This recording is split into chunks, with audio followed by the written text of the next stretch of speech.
لە دوای 26 ساڵ لە حکومڕانی خۆماڵی ژیان بۆ زۆرینەیەکی کۆمەلگا هێندە سەخت و دژوارە بۆ پەیداکردنی ژەمێکی خواردن چاویان لە دەستگا خێرخوازیەکانە و لە سایەی حکومڕانی دوو حیزبی دەسەڵاتیشەوە کەمینەیەکی کەم بۆ ژەمێکی خواردن گەشتی ڕێستورانتەکانی دەرەوەی وڵات دەکەن. دەستگای هاواری خێرخوازی یەکێکە لەو دەستگایانەی با پرۆژەکانی هاوکاری سەدان منداڵی بێسەرپەرشت و خێزانی هەژار و کەم دەرامەت دەکات. پرۆژەی ئەمڕۆی ئێمە کە پێگاتۆ لە پرۆژەی دابەشکردنی موچە بەسەر مناڵانی بێ باوگە زیاتر لە 230 خێزانی مناڵی بێواکمانەلایە کە موچیان بەسەر دابەشەکەین و هەروە لەگەڵ موچەکەشە خواردن و جلوبەرگ و گۆشت و ئەوانیان بەسەر شیرینیان بەسەر دابەشەکەین و ئەم ئیشەی کە ئێمە دەکەین ئەم کارێکی ئێمە دەکەین ئەمە کاری ئێمە نییە بەتایبەت کاری حکوومەتە دەبوو حکوومەت ئەو مناڵە بێ باوکانە و ئەو فەقیر و هەژارانە بەسەر کاتەوە و موچیان بەسەر دابەشکا و موچیان بۆ برێتەوە بەڵام لەبەرەوەی ئەو فەراغە زۆرەی حکوومەتەیە و کە ناتوانێ و نایەتە پێشەوە حکومەت ناتۆتە پێشەوە ئێمە کوڕێکخراوی هاوار هەستاوین بەوەی کەوە خزمەتی مناڵانی بێباوەک و فەقیر و هەژار و نەخۆشەکانیش بکەین.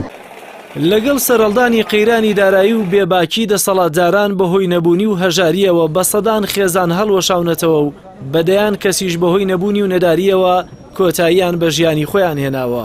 لەو نێوەندەشدا تاکە لایەنێک بۆ گەرمکردنەوەی دڵی خێزانەکان دەستە خێرخوازەکانن بە ڕازاندنەوەی سفرەی خوان و گەرمکردنەوەی گیرفانی خاڵیان تاکەکان لە دەوری چرای خێزان کۆ دەکەنەوە.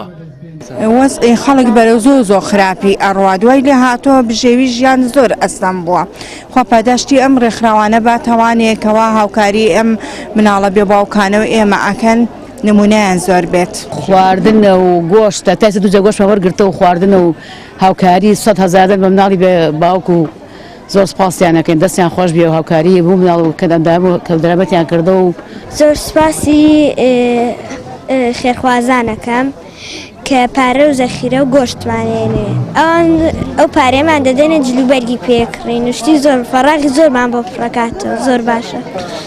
خی پەروەردگار لە قورئاندا دەفەرمێ وأحسنوا إن الله يحب المحسنين ئەو کەسانی کە دەیانەوێت بنە خۆشەویستی خوا دەبێت ببەخشن و هاوکار بن بۆ ئەوەی خوای گەورە خۆشی بوون و پێغەمبەر صلی الله علیه و سلم فەرمێ خەیر الناس ئەنفعهم للناس باشترین کەس لەناو خەڵکیدا کێیە ئەو کەسەیە کە خێر و هاوکاری و دەستگرۆیی هەیە بۆ هەموو ناس بۆ هەموو هەژاران و نەداران و فەقیر و بێنەوایان.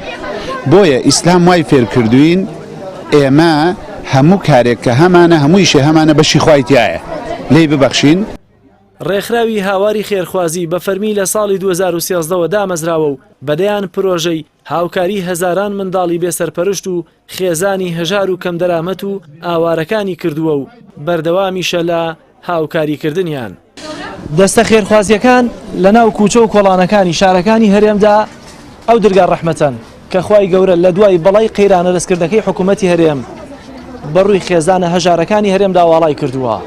ئەوەشی لە دوای 26 ساڵ لە حکومڕانی کوردی خێزانی هەژاری کوردی دڵخۆش دەکات. ئەم دەستگا خێرخوازیانن کە کوردواتەنی پۆشتە و پەرداخیان دەکەن. جەلال محەممەد، کەناڵی ئاسمانی پەیام، سلێمانی.